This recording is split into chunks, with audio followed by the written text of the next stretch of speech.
Assalomu alaykum hurmatli kuzatuvchilarimiz, dehqonlarimiz, chorvadorlarimiz. Mana 2025-yil 21-oktyabr kuni Namangan viloyatining Ko'sosoy qishlog'idamiz. Bu yerda mana keyingi navimiz TK6063 navimiz ekilgan. Bu navimiz ham ekilganga где-то shu 18-20-iyul oyida ekilyapti. Bu makkajo'xoriga ham 90-95 kun to'ldi. Bu makkajo'xorimizni yaxshi taraflari. Makkajo'xorimiz bo'y mana ko'ryapmiz 4 metrgacha. Bo'y 4 metr. Keyingi masalamiz makkajo'xorida mana barg.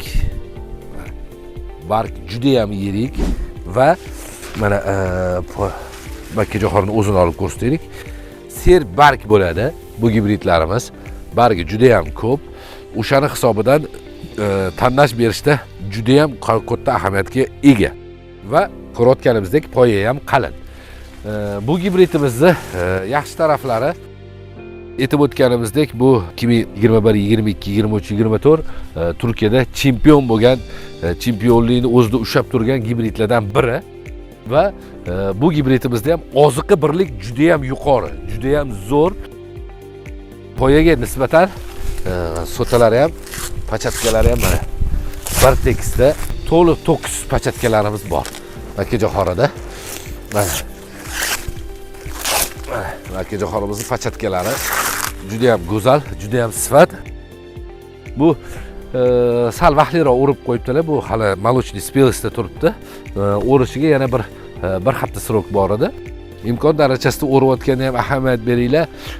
Ikki tarafga ham o'tib ketmanglar. Makkajo'xorini quritib qo'ymaslikka ham harakat qilinglar. Va slishkim nam paytida ham o'rib olmanglar. Nam paytida o'risanglar hamma kerakli uglevodlar, oziqalar hammasi suv bo'lib oqib chiqib ketadi. O'shaning uchun o'z vaqtini mo'ljallab donni siqqanimizda qaymoq holatida bo'lishi kerak. O'sha holatda o'risanglar makka tonnani ham zo'r beradi va massani ham juda chiroyli beradi. Mana makkani o'zida tagida turibmiz. Mana makka meni bo'yim bilan mana pachatkani ko'ryapsizlar qattaligini. Pachatka mana shu kallam bilan почти bir tekislik holatda turibdi. Bitta poyamiz где-то 1.4 1.5 bo'lib chiqadi. Keyingi narsani eslatib o'tamiz. Mana ko'ryapsizlar, bu makkajo'xorimiz palma sifat, palmaga o'xshaydi. Mana ser barg. Faqatgina bitta xato, mana bu yerda ham shu xatoni takrorlashibdi. Bu makkajo'xor agar shu holatda bo'lsa, mana shu holatida bo'lsa, bu makkajo'xor 100 dan past bermaydi, 100 tonna beradi. Agarda mana ahamiyat berib qaraydigan bo'lsak, mana pastki taraflari o'rtalarida peripatlar bor. Peripat holati ham nimadan bo'lib chiqyapti? Makkajo'xorini bir boshdan sug'orilyapti. Makkajo'xori почти 700-800 metr bitta ariqdan suv boryapti. Bu ariqdan suv borgandan keyin bu o'rta taraflarida ichiga kirish imkoniyati bo'lmay, makkajo'xori ko'llayapti. Ko'llagan joylarida makkajo'xori slabiy bo'lishi aniq. Chunki aytib o'tganimizdek 1.5 metr chuqurlikda sho'r qatlam bo'ladi. U suv agar juda ham ko'p zaxlab o'sha sho'r qatlamga yetib borsa, bu degani sho'rni ko'taradi. Bu yerda pastki baylari salgina lat yegan, lekin biz ichkariroq kirib orasiga kiruvdik, o'tda juda ham sarg'ayib ketgan. O'sha narsasiga ham juda qattiq ahamiyat berishimiz kerak, qattiq kuzatishimiz kerak bo'ladi. Keyingi yana nozik taraflari imkon darajasida mana aytib o'tganimizdek, bu makkajo'xorini birinchi oziqasini 3 dan 5 barggacha bo'lganida, ikkinchi oziqasini 7 dan 9 barggacha bo'lgan holatda berishimiz kerak. Birinchi holati makkani aylanasini yaratadi, ikkinchi holati uzunasini yaratadi. Silisi основной tonnasini oshirib beradigan narsa bu mardek, mana bu pachatka bo'ladi, don bo'ladi. Don qancha yirik qilib yaratsak, inshaalloh chiqayotgan massamiz ham shunaqa yuqori tarzda bo'ladi. Bu gibridimiz O'zbekistonni juda ham ko'p joylarda sinadik, juda ham ko'p joylarda ko'rdik. Holati ideal darajada o'zini ko'rsata biladigan gibrid. Faqat shu suvni qo'llatishga ehtiyot bo'lishimiz kerak va oziqalarni o'z vaqtida, o'z me'yorida bersak, inshaalloh 100 tonnadan ham oshiradi. Turkiyada buni o'zini maksimal darajasi 110-120 tonnagacha chiqqan. O'sha natijalarni biz ham imkon darajasida olishimiz kerak. Keyingi holatda ham yana bitta narsaga to'xtalib o'taylik. Makkajo'xori birinchi ekilganda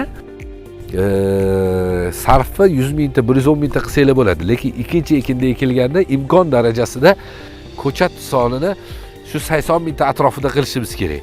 Bu yerda keyingi xatolik balki jahor o'zi 60 lik polga ekilyapti-da, lekin ko'chat orasida ko'rsak, mana bizlar 12-13 santimetr bo'lib yotibdi. Bu degani 110 mingtagacha ko'chat sarf qilishgan va ko'chat siqilib qolgan.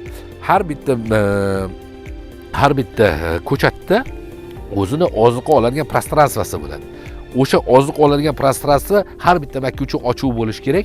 U o'ziga kerakli hamma makro elementlarni olib turib, ko'chatga yetkazib berish uchun va o'sha aytib o'tganimizdek, bay yirik, ko'ryapsizlar, bunda fotosintez jarayonlari ham juda zo'r bo'lib o'tib, so'tiga hamma adachani yig'ib tura oladi. Poya ham chunki qalin, massani o'ziga yig'ib olib turib, so'ti chiqaradigan paytda hamma kuchi so'tiga berib, so'tani yirik qilib, mana shu nam holatida agar 650 grammdan boshlab 800 grammgacha chiqadigan bo'lsa, bu natija ideal darajada bo'ladi. Buni bemalol o'sha 95-100 tonnaga o'sha paytda ko'tarasizlar. Hurmatli dehqonlarimiz, bizlar kuzatuvchilarimiz, bitta narsaga qattiqroq ahamiyatli bo'linglar. Makkajo'xorini ekkandan to pishgungacha bo'lgan holatda kelib ozginagina bir 20 minut yo yarim soat o'sha darsligini olsanglar, ilmini olsanglar, inshaalloh bu ilmni sizlarga biz tekinga o'rgatib beramiz. Biz sizlar uchun o'rganib kelganmiz.